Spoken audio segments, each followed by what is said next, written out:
नमस्कार दोस्तों, इस वीडियो में बिहार बजट 2022-23 को डिस्कस किया जाएगा केवल एक वीडियो में। यह बिहार बजट का मास्टर वीडियो है। अगर आप इस वीडियो को ध्यान से देखते हैं तो 67th बीपीएससी में आप कम से कम 3 से 4 प्रश्न आपको बजट से देखने के लिए मिल जाएगा। तो आप 3 से 4 प्रश्न आराम से सोल्व कर दीजिएगा। तो आप सभी लोग वीडियो को ध्यान से देखिएगा। और जब तक टेलीग्राम ग्रुप ज्वाइन है कि टेलीग्राम ग्रुप ज्वाइन कर सकते हैं, वहाँ से इसका पीडीएफ को आप लोग डाउनलोड कर लीजिएगा, जिसे शाम को अपलोड कर दिया जाएगा। तो आइए देखते हैं पहला पॉइंट। सबसे पहले समझिए कि बजट कब पेश किया गया। तो 28 फरवरी 2022 को बजट पेश किया गया। किसके द्वारा? तो बिहार के उप मुख्यमंत्री सह वित्त मंत्री तारकिशोर प्रसाद के द्वारा बजट को पेश किया गया बिहार के विधानमंडल में।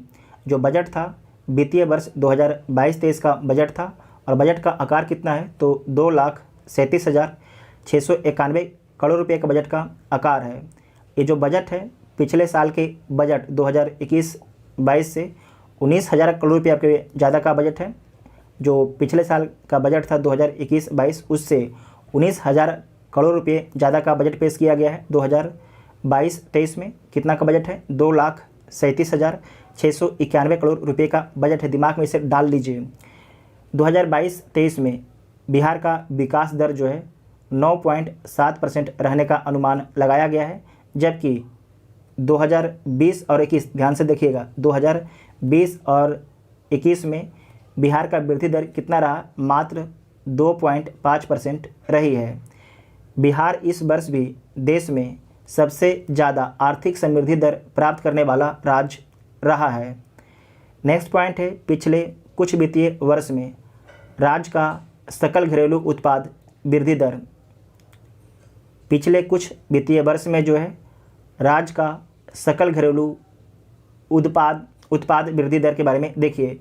एक तरफ के वित्तीय वर्ष है बिहार के जीएसडीपी वृद्धि दर, बिहार के जो है जीएसडीपी वृद्धि दर। तो इसमें पहला है कि 2022-23 में जो है बिहार का वृद्धि दर कितना रहेगा? तो 2022-23 में 9.7% आपके अनुमानित है। जबकि भारत का जीडीपी विकास दर कितना रहेगा? तो 2022-23 में 9.2% रहने का अनुमान लगाया गया है। बिहार का 9.7% रहने का अनुमान लगाया गया है। 2021-22 में जो है बिहार का वृद्धि दर 9.8% रहने का अनुमान लगाया गया था। जबकि 2020-21 में कितना रहा है? तो 2.5% रहा है बिहार का वृद्धि दर। बिहार का सकल घरेलू उत्पाद वृद्धि दर कितना रहा है? तो 2.5% रहा है। पिछले वित्तीय वर्ष से 9% बढ़ा बजट का आकार। पिछले वित्तीय वर्ष से जो है, पिछले वित्तीय वर्ष मतलब कि 2021-22 से, ठीक है, पिछले वित्तीय वर्ष से 9% बढ़ा बजट का आकार। यहाँ पर देख लीजिए, लिखा भी गया है 2021-22 में और 2022-23 में बजट का आकार के बारे में। बजट का आकार 2021-22 में कितना था? तो 2,18,000 करोड़ का था। 2,18,000 करोड़ का आपके बजट था। जबकि 2022-23 में कितना है? 2,37,000 करोड़ का आपके बजट पेश किया गया है।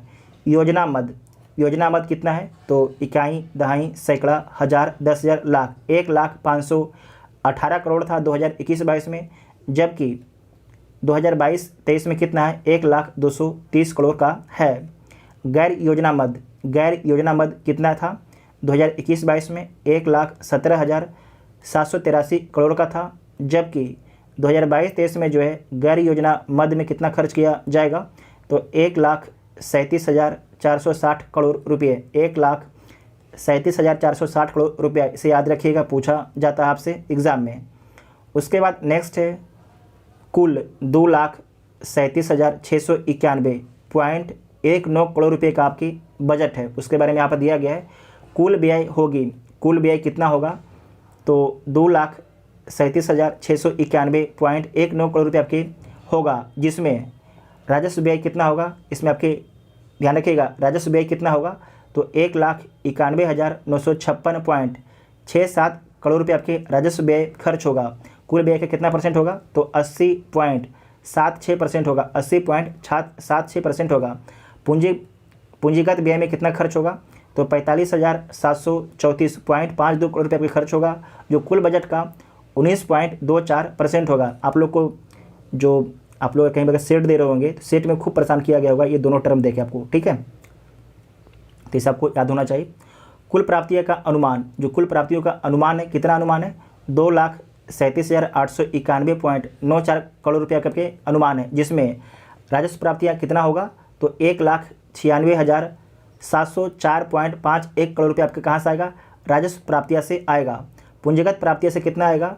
तो 41,187.43 करोड़ रुपये आपके जो है पूंजीगत प्राप्तियाँ से आएगा। दोबारा देखिए, राजस्व प्राप्तियाँ से कितना आएगा? 1,96,704.51 करोड़ रुपये आपका आएगा राजस्व प्राप्तियाँ से। पूंजीगत प्राप्तियाँ से कितना आएगा? तो 41,187.43 करोड़ रुपये आपके जो है पूंजीगत प्राप्तियाँ से आएगा। उसके बाद है राजस्व बजट, रेवेन्यू सरप्लस के बारे में देखिए। राजस्व प्राप्तियाँ, राजस्व व्यय, तो राजस्व प्राप्तियाँ कितना होगा? आपके 1,96,704.51 करोड़ रुपये आपके अनुमानित किया गया है। और राजस्व व्यय कितना खर्च होगा? 1,91,956.67 करोड़ रुपये आपके जो है राजस्व व्यय पर खर्च किया जाएगा।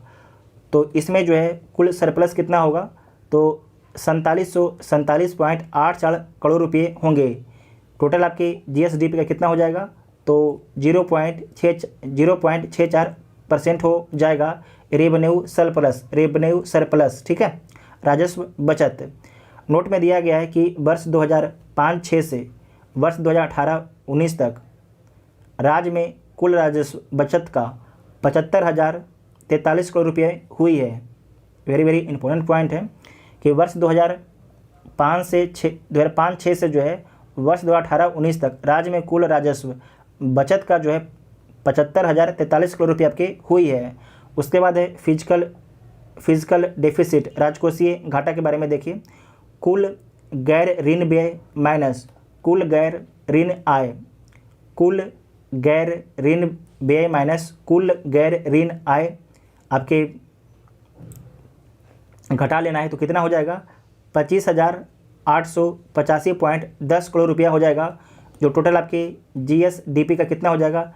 3.47 पॉइंट हो जाएगा, 3.47 पॉइंट हो जाएगा, प्रतिशत हो जाएगा, पॉइंट नहीं, 3.47% हो जाएगा। कितना? राजकोषीय घाटा। इसमें आपको ध्यान रखना है कि राजकोषीय घाटा कितना रहेगा? 25,885.10 करोड़ रुपये आपका रहेगा राजकोषीय घाटा, जिसे परसेंटेज में कितना बोला जाएगा? तो 3.47% बोला जाएगा। ध्यान से समझिएगा, बजट का थोड़ा टर्म है। बजट के कुल व्यय में जो है स्कीम का हिस्सा कितना होगा? स्कीम का हिस्सा कितना होगा? तो स्कीम का हिस्सा होगा 1,230.25 करोड़ रुपया होगा।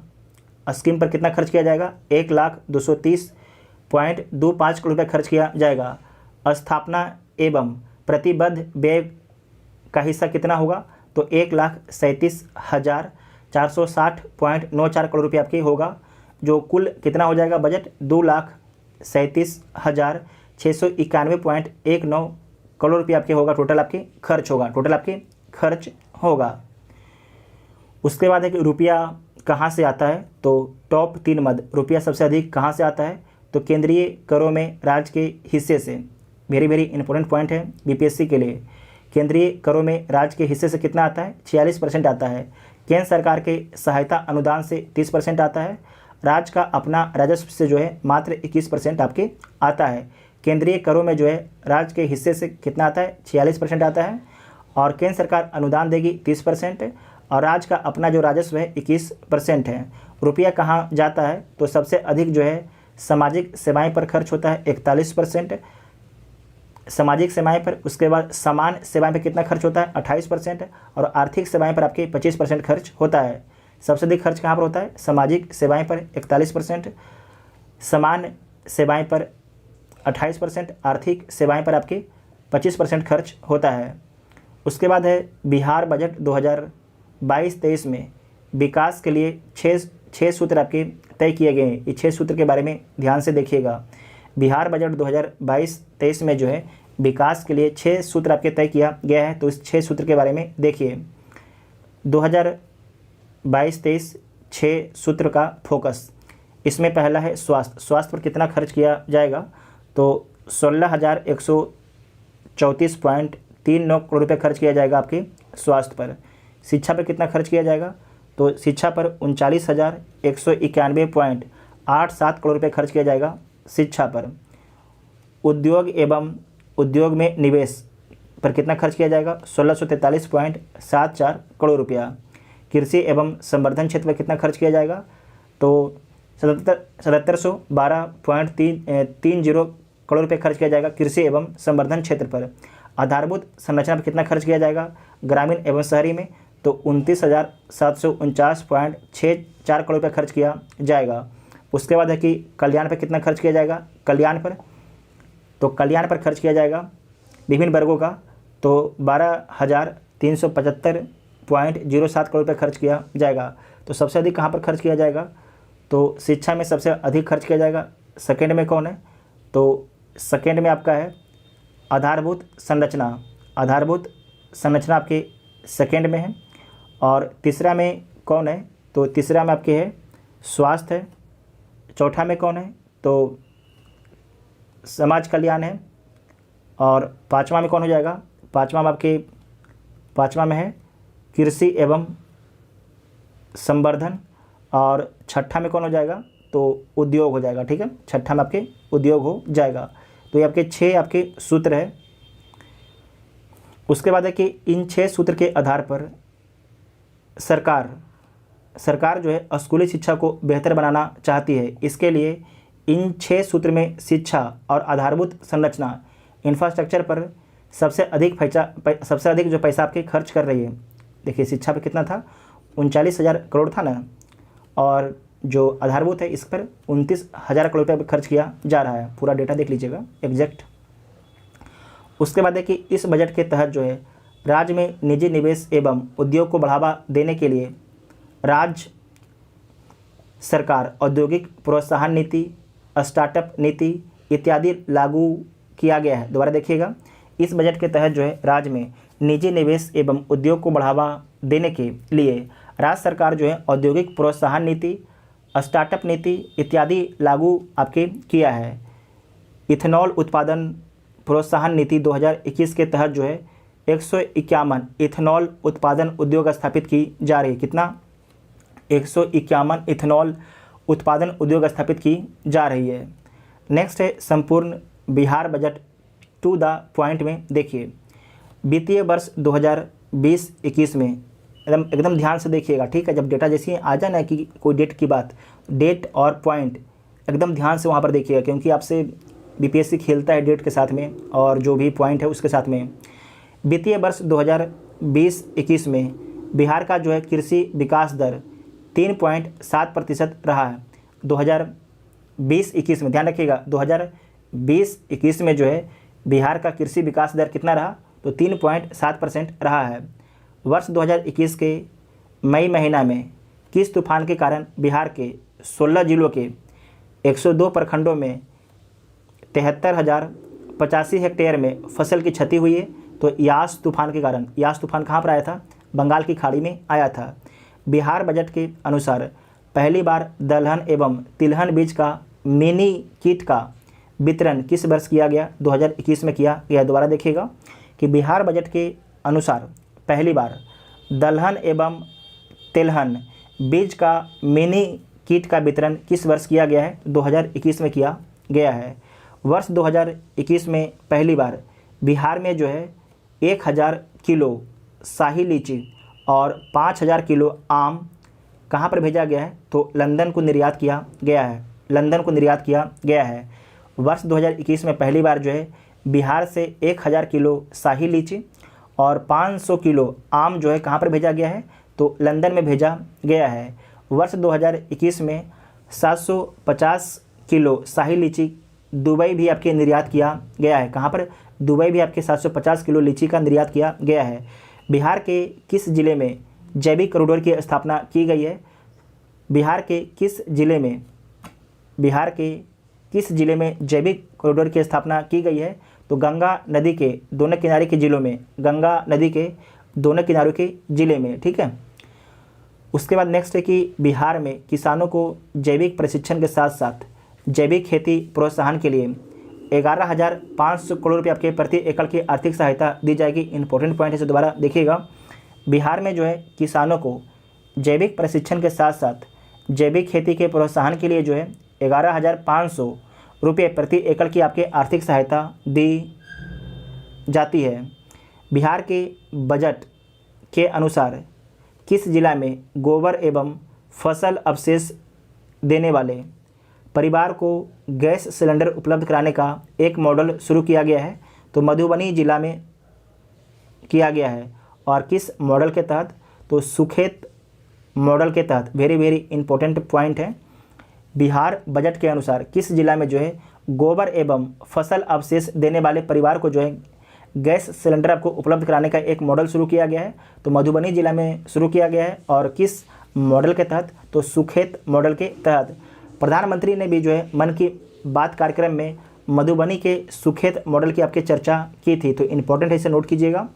बिहार बजट 2021-22 के अनुसार राज्य में कृषि अनुसंधान एवं शिक्षा को सुदृढ़ करने के उद्देश्य से किस महाविद्यालय को स्वीकृति प्रदान की गई है?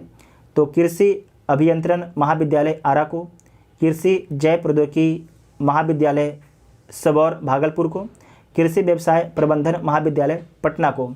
बिहार बजट 2021-22 के अनुसार राज्य में जो है कृषि अनुसंधान, ध्यान रखिएगा, कृषि अनुसंधान एवं शिक्षा को जो है सुदृढ़ करने के उद्देश्य से किस विश्वविद्यालय को स्वीकृति प्रदान की गई है? तो कृषि अभियंत्रण महाविद्यालय आरा को, कृषि जैव प्रौद्योगिकी महाविद्यालय सुबौर को, भागलपुर में स्थित है, और कृषि व्यवसाय प्रबंधन महाविद्यालय पटना को। भूमि एवं जल संरक्षण कार्यक्रमों के तहत जो है 7 निश्चय 2 कार्यक्रम के अंतर्गत जो है 30 फीट तक के 361 पक्का चेक डैम का निर्माण किया जाएगा।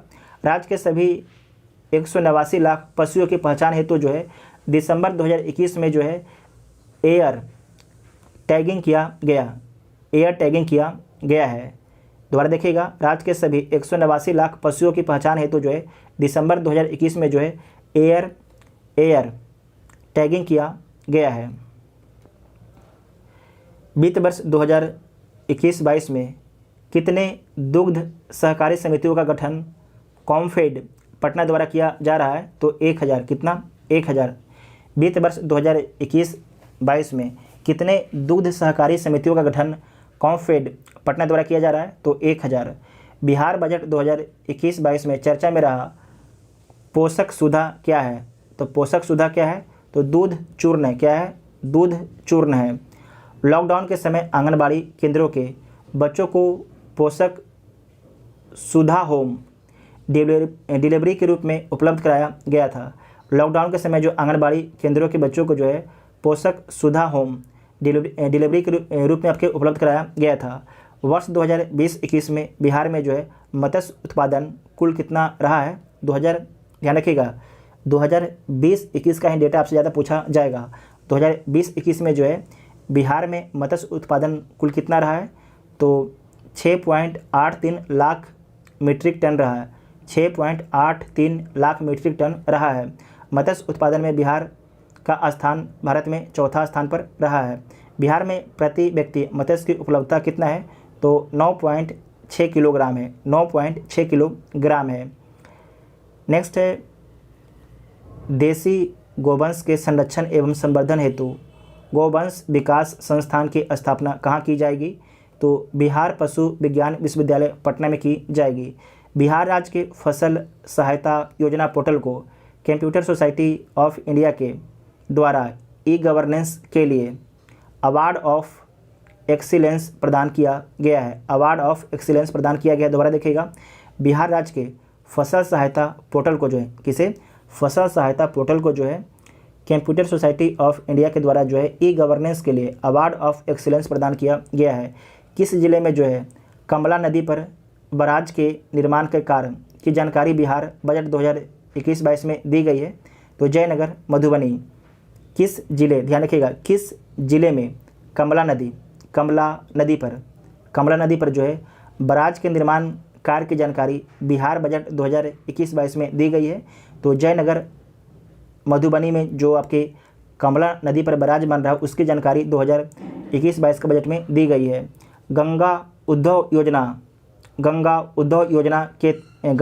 योजना एवं जल जीवन हरियाली अभियान के तहत जो है राजगीर, गया, बोधगया, नवादा शहरों में गंगा के पानी को पाइपलाइन के सहारे पेयजल उपलब्ध कराई जाएगी। इसे आप लोग VVI मार्क कीजिएगा, इस क्वेश्चन को VVI मार्क कीजिएगा और दोबारा पढ़िएगा कि गंगा उद्भव, इसका उच्चारण कर सकते हैं आप लोग, हो सकता है हम इसका उच्चारण गलत कर रहे होंगे।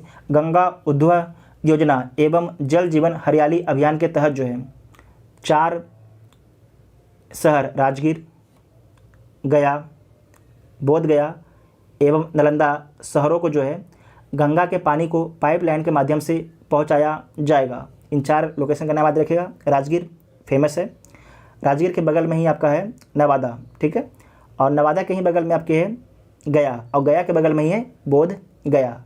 और इस पाइपलाइन की कुल लंबाई कितना होगा, तो 150 किलोमीटर इस पाइपलाइन की पूरी आपकी लंबाई होगी।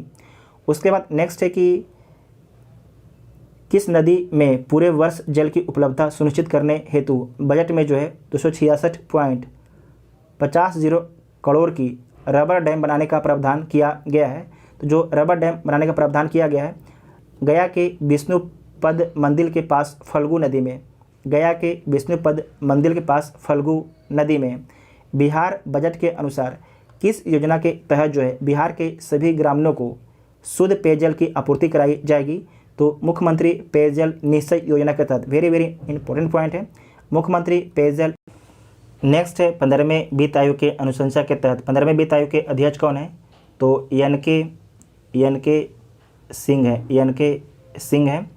तो वित्तीय वर्ष 2021-22 से वित्तीय वर्ष 2025-26 तक जो है बिहार राज्य के त्रिस्तरीय पंचायती राज संस्थाओं के लिए टाइड एवं अनटाइड के रूप में 19,561 करोड़ रुपये आपके अनुदान की राशि अनुशंसित की गई है।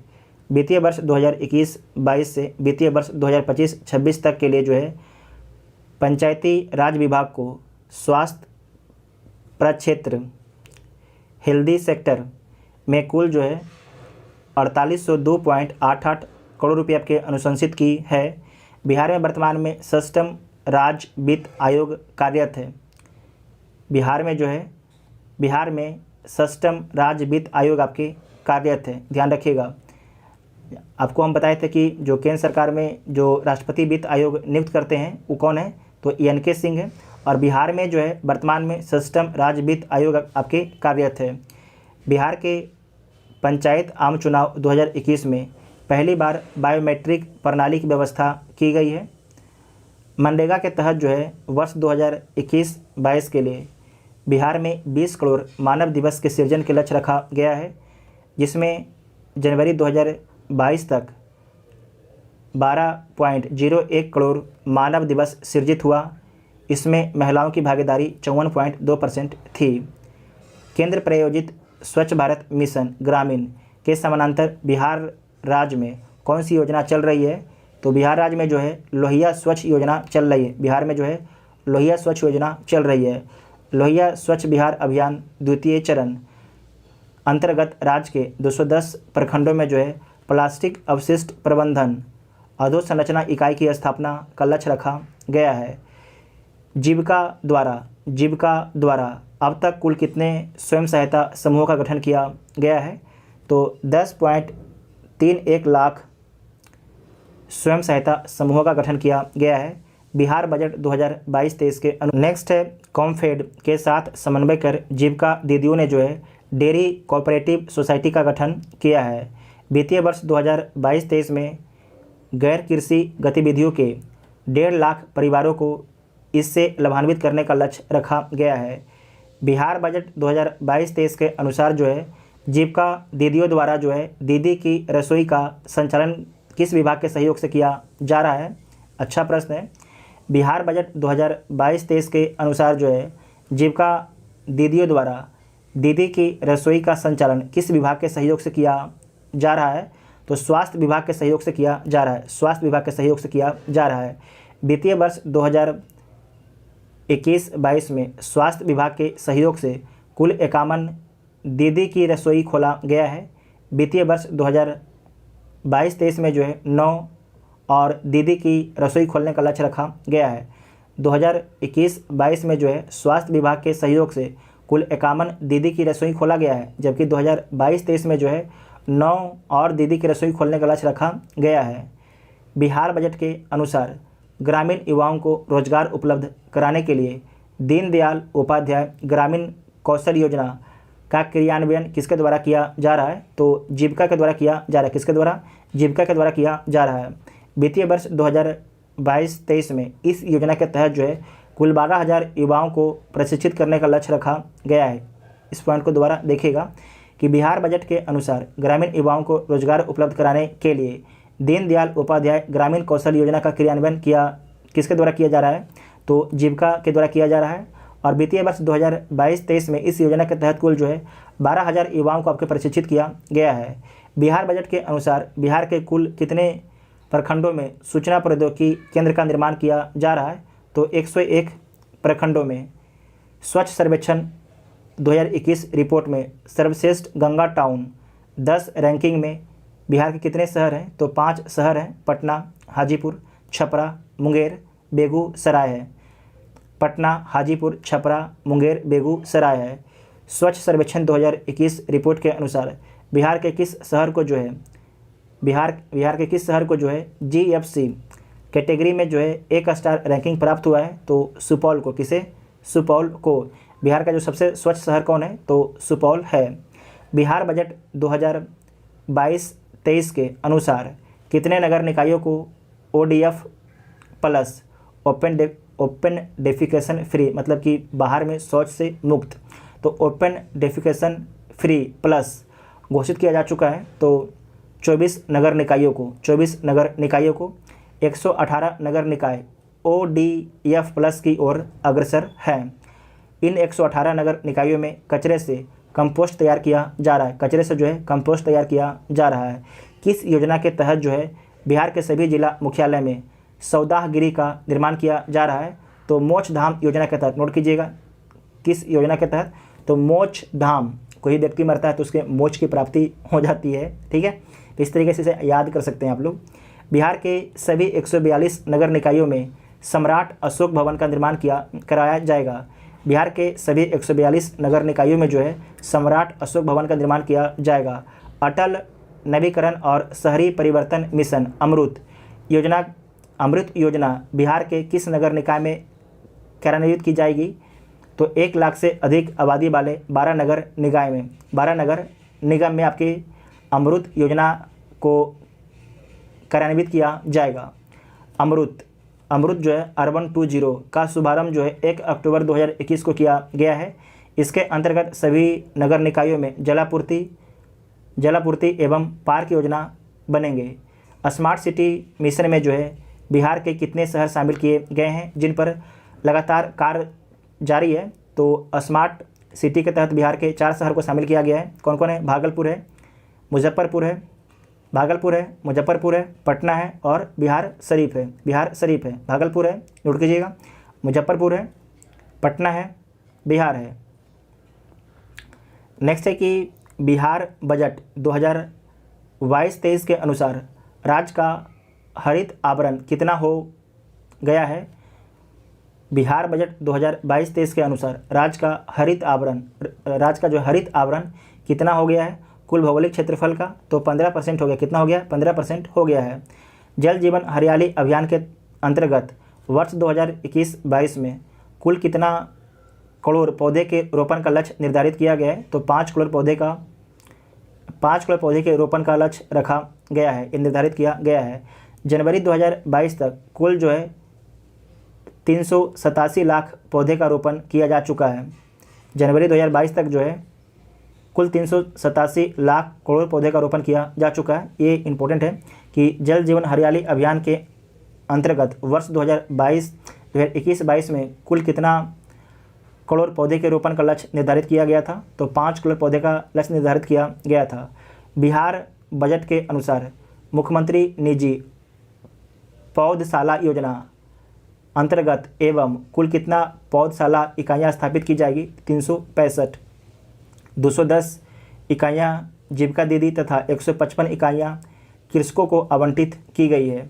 इस योजना के तहत कुल जो है 73 लाख पौधे आपके उगाए जाएंगे। बिहार में प्रवासी पक्षियों के लिए प्रथम bird ringing and monitoring station की स्थापना हेतु किसके साथ समझौता किया गया है? तो बॉम्बे नेचुरल हिस्ट्री सोसाइटी के साथ में किया गया है। वेरी वेरी इंपॉर्टेंट पॉइंट है, किसके साथ में?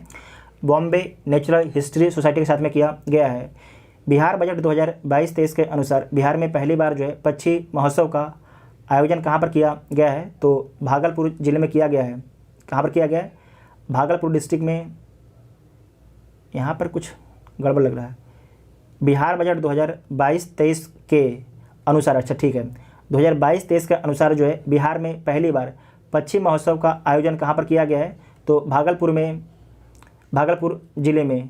साथ में आपको ध्यान रखना है कि बिहार में प्रथम राजकीय पक्षी महोत्सव जो है कलरव का आयोजन 15 से 17 जनवरी 2022 को कहाँ पर किया गया? तो जमुई जिले के नागी नकटी पक्षी अभयारण्य में किया गया है। आपको यहाँ पर ध्यान से समझना है, आपका जो पहला राजकीय पक्षी महोत्सव कहाँ पर होता है? जमुई में, और दूसरा कहाँ पर होगा? तो आपके भागलपुर डिस्ट्रिक्ट में होगा। लेकिन यहाँ पर क्या बोला गया है कि बजट 2022-23 के अनुसार बिहार में पहली बार पक्षी महोत्सव का आयोजन कहाँ पर किया गया है? तो भागलपुर में किया गया है बजट 2022-23। जबकि आपको याद रखना है कि बिहार में प्रथम जो राजकीय पक्षी महोत्सव कलरव है, इसका आयोजन 15 से 17 जनवरी 2022 को कहाँ पर किया गया? तो जमुई जिले के नागी नकटी पक्षी अभयारण्य में किया गया है। बिहार बजट 2022-23 के अनुसार 400 एकड़ के जू सफारी का निर्माण राजगीर के किस पहाड़ी के घाटी क्षेत्र में किया गया है? तो स्वर्णगिरी में। कहाँ पर? इसे नोट कीजिएगा, इंपॉर्टेंट है। स्वर्णगिरी तथा वैभवगिरी पहाड़ी के घाटी क्षेत्र में किया गया है। स्वर्णगिरी एवं वैभवगिरी पहाड़ी घाटी के क्षेत्र में किया गया है। जू सफारी के 500 हेक्टेयर वन क्षेत्र में नेचर सफारी की भी स्थापना की गई है। नेचर सफारी में कितने मीटर के ग्लास सस्पेंशन ब्रिज लगाया गया है? तो 40 मीटर का आपके जो है ग्लास सस्पेंशन ब्रिज लगाया गया है, जिसका उद्घाटन बिहार के मुख्यमंत्री नीतीश कुमार के द्वारा किया गया था। वर्ष 2020 में बिहार का पहला और देश का 38वां रामसर साइट कौन घोषित किया गया है? तो कांवरताल झील, जो कहाँ पर स्थित है? बेगूसराय में स्थित है। बजट 2022-23 के अनुसार वित्तीय वर्ष 2021-22 में 2 नई योजना, मुख्यमंत्री युवा उद्यमी योजना और मुख्यमंत्री महिला उद्यमी योजना को कब से लागू की गई है? तो 18 जून 2021 से। नेक्स्ट, अस्थायी और वैकल्पिक ईंधन को प्रोत्साहित करने तथा जीवाश्म ईंधन तेल के आयात को कम करने के उद्देश्य से बिहार सरकार ने एथेनॉल उत्पादन प्रोत्साहन नीति 2021 कब से लागू किया है? तो इसे नोट कीजिएगा, 17 मार्च 2021 से। 17 मार्च 2021 से। बिहार के किस जिले में इंटीग्रेटेड मैन्युफैक्चरिंग क्लस्टर की स्थापना किया जाएगा? तो गया जिले में डोभी अंचल में, गया जिले के, इसे कीजिएगा, गया जिले के डोभी अंचल में जो है इंटीग्रेटेड मैन्युफैक्चरिंग क्लस्टर का स्थापना किया जाएगा गया जिले के डोभी अंचल में। नेक्स्ट है भारतीय अंतर्राष्ट्रीय व्यापार मेला 2021। बिहार के तरफ से बिहार उद्योग विभाग आपके भागीदारी की है। उद्योग विभाग बिहार को इस मेले में स्वर्ण पदक से नवाजा गया है। बहुत ही अच्छा प्रश्न है ये। भारतीय अंतर्राष्ट्रीय व्यापार मेला 2021 बिहार के तरफ से बिहार उद्योग विभाग भागीदारी की थी और उद्योग विभाग को जो है बिहार को इस मेले में स्वर्ण पदक से नवाजा गया है। बिहार बजट के अनुसार देखिए, खादी मॉल पटना की तर्ज पर गया, मुजफ्फरपुर राज्य के अन्य शहरों में खादी मॉल का निर्माण किया जाएगा। तो बिहार का पहला जो खादी मॉल कहाँ पर खोला गया है? तो पटना में खोला गया है। बीटेक एवं एमटेक कोर्स प्रारंभ करने हेतु इंस्टीट्यूट ऑफ पेट्रोकेमिकल टेक्नोलॉजी की स्थापना कहाँ की जाएगी? तो बिहटा में की जाएगी। पटना में central institute of petrochemical engineering and technology CIPET के सहयोग से इसका मुख्यालय कहाँ पर है? तो चेन्नई में इसका मुख्यालय है। प्रधानमंत्री मातृ वंदना योजना के अंतर्गत जो है बिहार के गर्भवती एवं धात्र महिलाओं को कितनी राशि भुगतान की जाएगी? तो 5,000 रुपये आपको दी जाएगी। 3 किस्तों में दिया जाता है। इसे ध्यान से दोबारा पढ़िएगा कि प्रधानमंत्री मातृ वंदना योजना, ठीक है, प्रधानमंत्री मातृ वंदना योजना के अंतर्गत जो है बिहार के गर्भवती महिलाओं को कितनी राशि आपकी भुगतान की जाएगी? तो 5,000 रुपये आपके भुगतान की जाएगी। नेक्स्ट है परवरिश योजना के तहत जो है 0 से 18 वर्ष के बच्चों को कितनी आर्थिक सहायता प्रदान की जाएगी? तो 1,000 रुपया प्रति माह। मुख्यमंत्री SC/ST छात्रावास अनुदान योजना के तहत कितना रुपया प्रति माह की दर से SC/ST छात्र छात्राओं को छात्रावास अनुदान का लाभ दिया जाएगा? तो 1,000 प्रति माह। मद्य निषेध लागू होने के बाद वैसे लोग जो शराब व्यवसाय के जीवन यापन कर रहे थे उनके लिए सरकार कौन सी योजना लागू की है? तो सतत जीविकोपार्जन योजना आपकी लागू की है। और इस योजना के अंतर्गत जो है रोजगार हेतु जो है 60,000 रुपये से 1 लाख तक आर्थिक मदद की जा सकती है। राज्य के बोला गया है कि नीरा, अब जो दारू के स्थान पर जो है नीरा बेचा जाएगा, शायद नीरा ही होगा, ठीक है, नीरा ही होना चाहिए। नेक्स्ट है कि राज्य के नागरिकों के आर्थिक, सामाजिक, शैक्षणिक, राज्य के नागरिकों के आर्थिक, सामाजिक, शैक्षणिक हितों को ध्यान में रखते हुए सरकार द्वारा जो है राज्य में 1 अप्रैल 2016 से देसी शराब एवं 05 अप्रैल 2016 से विदेशी शराब पर आपके प्रतिबंध लगाकर संपूर्ण राज्य में पूर्ण शराबबंदी लागू किया गया है। इसे दोबारा देखिएगा। राज्य के नागरिकों के आर्थिक, सामाजिक, शैक्षणिक हितों को ध्यान में रखते हुए राज्य सरकार द्वारा जो है 1 अप्रैल 2016 से देसी शराब, 1 अप्रैल 2016 से देसी शराब, उसके बाद है 5 अप्रैल 2016 से जो है विदेशी शराब पर प्रतिबंध लगाकर जो है संपूर्ण राज्य में पूर्ण शराबबंदी आपके लागू कर दिया है। यदि कोई तिपहिया वाहन टैक्सी महिला के नाम पर निर्बंधित होना है तो उसका चालान स्वयं उस महिला या अन्य महिला के द्वारा किया जाता है। तो उसके लिए वाहन कर में कितनी प्रतिशत आपकी छूट होगी? तो 100% आपकी छूट होगी। दोबारा देखिएगा, यदि कोई 3 पहिया वाहन टैक्सी महिला के नाम पर निर्बंधित होना है और उसका चालान स्वयं उस महिला या अन्य महिला के द्वारा किया जाता है तो उसके लिए वाहन कर में कितने प्रतिशत आपको छूट दी जाएगी? तो 100% की आपको छूट दी जाएगी। ई रिक्शा, ई कार्ट के परिचालन को बढ़ावा देने हेतु बैटरी चालित यान, इलेक्ट्रिक वाहन को किसी भी व्यक्ति के लिए कुल कर में कितने प्रतिशत आपकी छूट दी जाएगी? तो 50% की आपकी छूट दी जाएगी। जो भी आपके बैटरी का गाड़ी खरीदेगा उसे 50% आपकी बिहार सरकार छूट देगी। किस चीज़ में? कर में। बिहार बजट 2022-23 के अनुसार वैसे प्रखंड जहां वाहन प्रदूषण जांच केंद्र स्थापित नहीं है उन प्रखंडों हेतु जो है वाहन प्रदूषण जांच केंद्र प्रोत्साहन योजना लागू की गई है। इस योजना के अंतर्गत जो है प्रदूषण जांच केंद्र के उपयोग में लाए जाने वाले उपकरण के क्रय का 50% राशि अथवा अधिकतम 3 लाख रुपये प्रोत्साहन राशि अनुदान के रूप में आवेदक को दिए जाने का प्रावधान किया गया है। बजट 2022-23 के तहत राज्य में जो है सड़क दुर्घटना में मृतकों के आश्रितों को 5 लाख रुपये एवं गंभीर रूप से घायलों को 50,000 रुपये तत्काल अंतरिम मुआवजा देने का प्रावधान किया गया है। बिहार स्वच्छ ईंधन योजना 2019 के अंतर्गत पटना नगर निगम क्षेत्र तथा दानापुर, खगौल, फुलवारीशरीफ नगर परिषद क्षेत्र की सीमा में जो है डीजल चालित 3 पहिया वाहनों के परिचालन को कब से प्रतिबंधित करने का निर्णय बजट 2022-23 के लिए लिया गया है? तो 31 मार्च 2022 से लिया।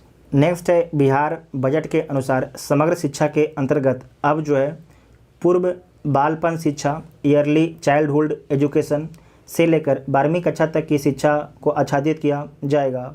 कोविड-19 के कारण विद्यालय बंद होने की स्थिति में 1 से 12 क्लास के विद्यार्थियों के लिए दूरदर्शन मेरा विद्यालय पर जो है डिजिटल पढ़ाई की व्यवस्था की गई है।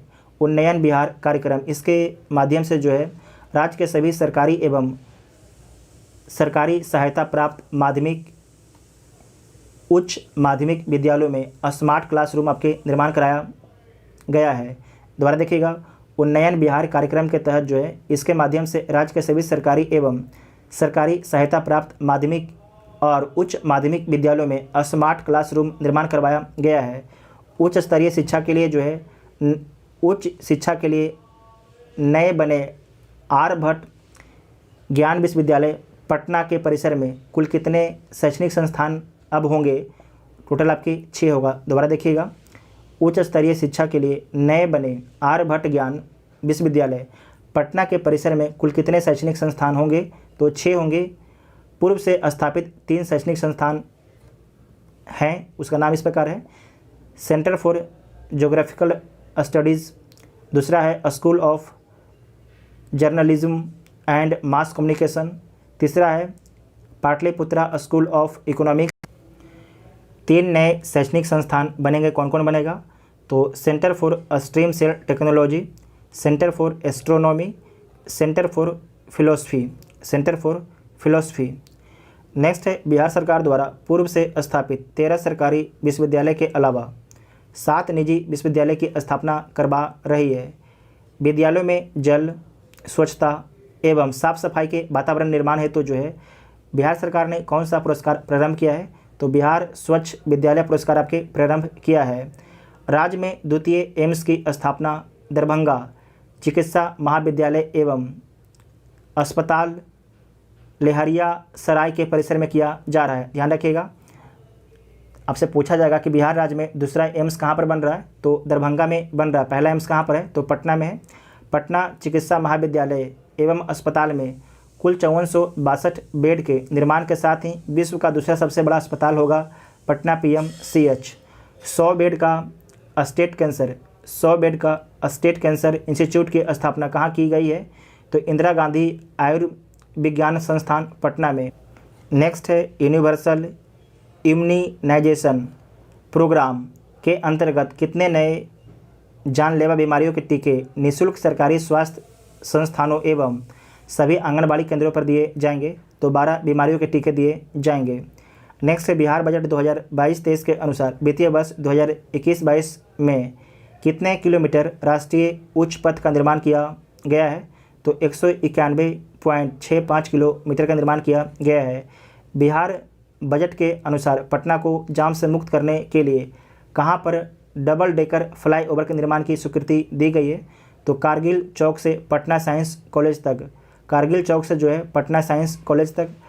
बजट 2022-23 के अनुसार वित्तीय वर्ष 2021-22 में प्रधानमंत्री ग्राम सड़क योजना के अंतर्गत जो है 181.288 किलोमीटर एवं प्रधानमंत्री ग्राम सड़क योजना के अंतर्गत जो है 740.018 किलोमीटर अर्थात 921.306 किलोमीटर पथ आपके निर्माण कार्य आपके पूरा कराया जा चुका है। इसे दोबारा देखिएगा कि बजट 2022-23 के अनुसार जो है वित्तीय वर्ष 2021-22 में प्रधानमंत्री ग्राम सड़क योजना 1 के अंतर्गत 181.288 किलोमीटर, जबकि प्रधानमंत्री ग्राम सड़क योजना 2 के अंतर्गत जो है 740.018 किलोमीटर अर्थात कुल 921.306 किलोमीटर पथ निर्माण कार्य आपके पूर्ण कराया जा चुका है।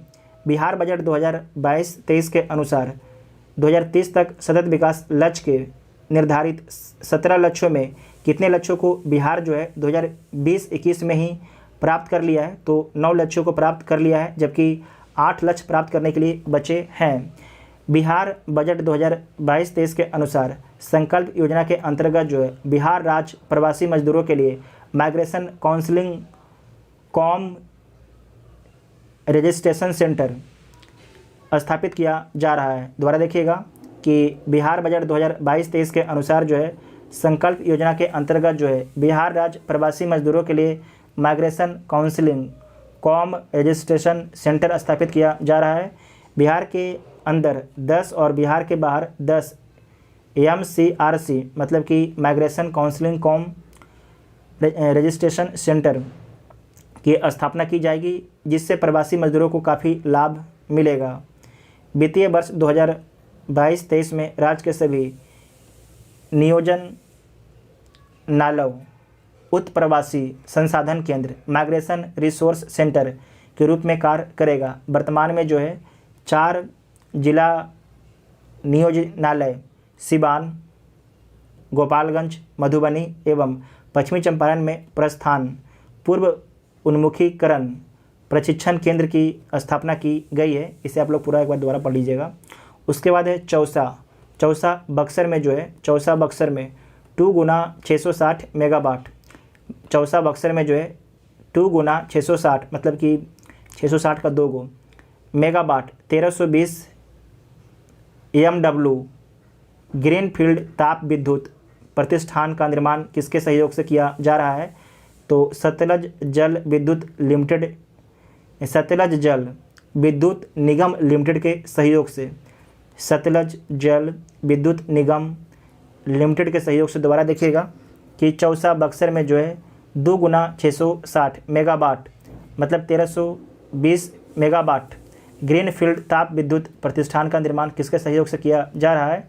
तो सतलज जल विद्युत निगम लिमिटेड के सहयोग से किया जा रहा है। सतलज जल विद्युत निगम लिमिटेड भारत सरकार एवं हिमाचल प्रदेश सरकार का संयुक्त उपक्रम है। इस दोनों इकाइयों में जो है 2 गुना 260 मेगावाट से वाणिज्यिक उत्पादन प्रारंभ करने का लक्ष्य जो है 2023 से 24 रखा गया है। इस परियोजना से बिहार को 35% आपकी बिजली मिलेगी। जो आपकी ये परियोजना है इससे बिहार को 35% आपकी बिजली दिया जाएगा। वर्तमान में राज्य में कार्यरत ग्रिड की कुल लंबाई 17,120 सर्किट किलोमीटर हो गई है, जिसकी कुल विद्युत निकाय क्षमता कितना मेगावाट है? तो 13,000 मेगावाट है। बिजली उपभोक्ताओं के लिए स्मार्ट मीटर को प्रीपेड मीटर में लगाने वाला बिहार देश का कौन सा राज्य बना है? तो पहला राज्य बना है। अब तक 4,33,000 से अधिक स्मार्ट प्रीपेड मीटर लगाकर देश में बिहार पहला स्थान पर बरकरार है। राज्य सरकार ने जो है कजरा एवं पीरपैती में सौर ऊर्जा परियोजना लगाने का निर्णय जो है बजट 2022-23 में लिया है। दोबारा देखिएगा कि राज्य सरकार ने जो है कजरा एवं पीरपैती में सौर ऊर्जा परियोजना लगाने का निर्णय जो है बजट 2022-23 में लिया है।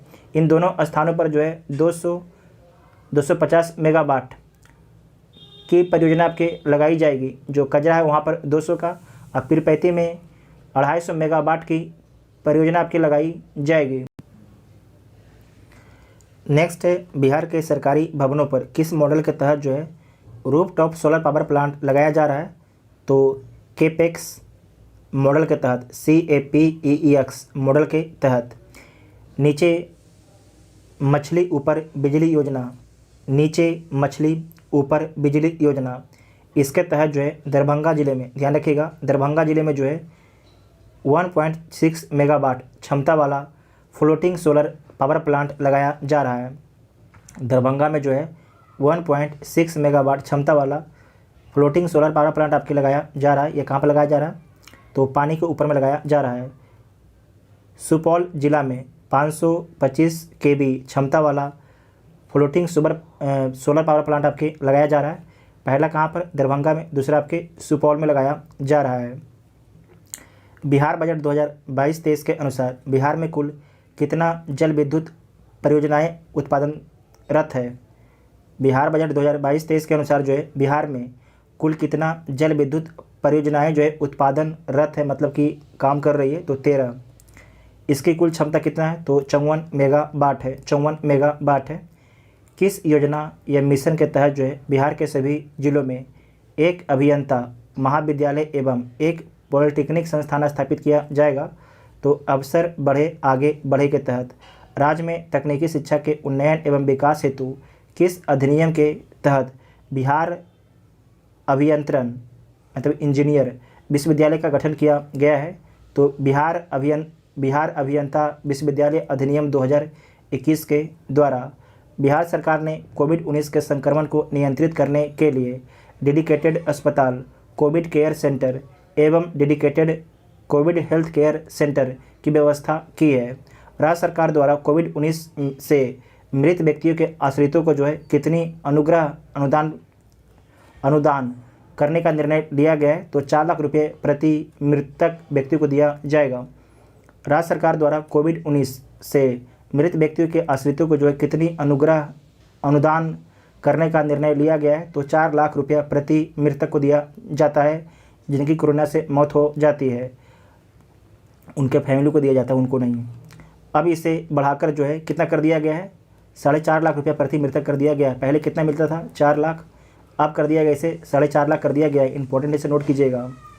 नेक्स्ट है कि बजट 2022-23 के अनुसार बजट 2022-23 के अनुसार बाढ़ 2021 से निपटने हेतु बाढ़ प्रभावित परिवारों को कितने राशि सीधे उनके खाते में PFMS के माध्यम से भेजी गई है, तो 6,000 रुपया प्रति परिवार दिया गया है। 6,000 रुपया प्रति परिवार दिया गया है।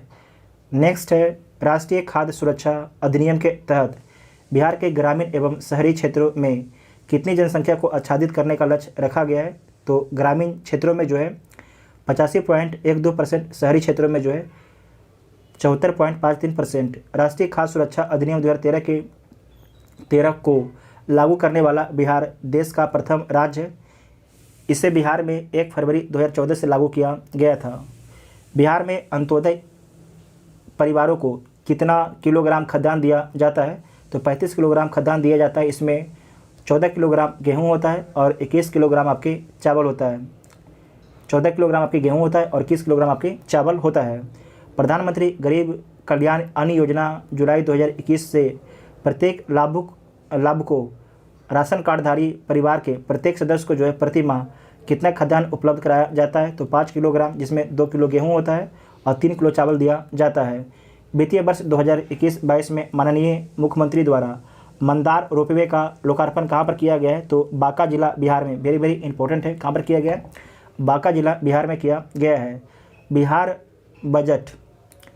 बजट 2022-23 में 6 अन्य रोपवे परियोजना की स्वीकृति दी गई है जो निम्न है। देख लीजिए, पहले एक बार इसे दोबारा देखिएगा कि वित्तीय वर्ष 2021-22 में माननीय मुख्यमंत्री द्वारा मंदार रोपवे, ध्यान रखिएगा, मंदार रोपवे का जो है लोकार्पण कहाँ पर किया गया है, तो बांका जिला बिहार में किया गया है।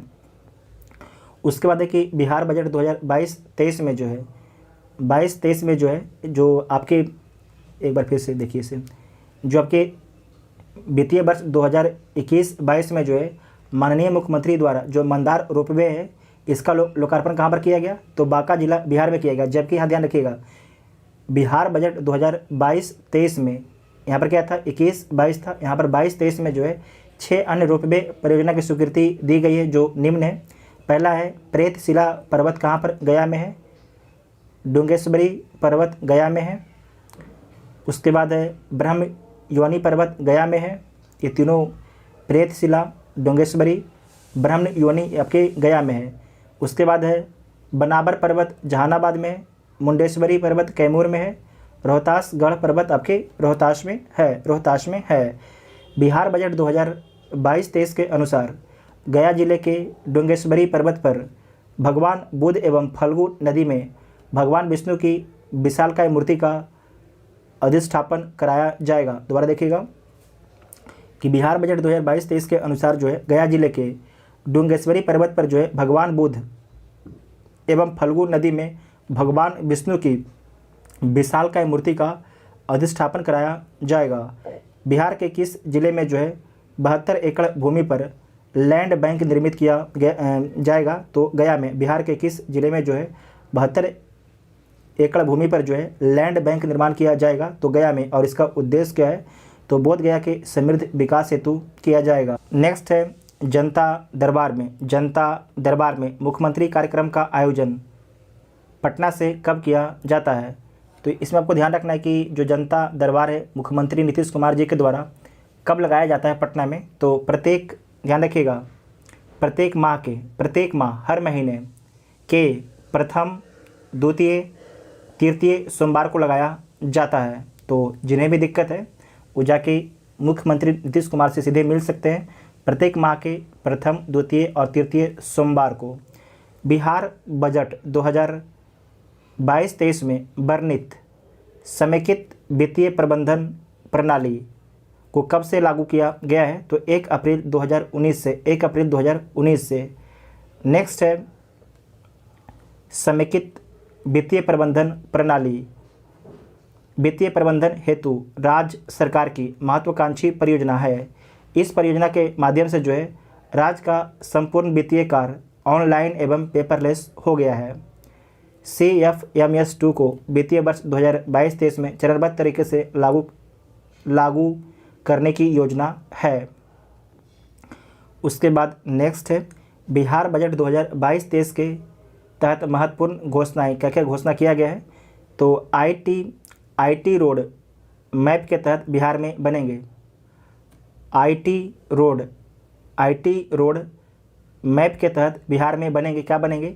तो पटना के बंदर बगीचा और डाक बंगला चौराहे पर जो है IT टावर बनेगा। बिहटा में IT पार्क बनेगा। राजगीर में IT सिटी बनेगा। IT रोड मैप के तहत बिहार में बनेंगे। क्या क्या बनेगा? तो पटना के बंदर बगीचा और डाक बंगला चौराहे पर जो है IT टावर बनेगा। क्या बनेगा? IT टावर बनेगा। बिहटा में IT पार्क बनेगा। बिहटा में IT पार्क बनेगा और राजगीर में जो है IT सिटी बनेगा। वेरी इंपॉर्टेंट पॉइंट है। नेक्स्ट है बिहार के सभी ज़िले में बनेंगे। तो क्या बनेगा? मेगा स्किन सेंटर बनेगा। वृद्धा आश्रम बनेगा जिला मुख्यालय में। सौदागिरी बनेगा जिला मुख्यालय में।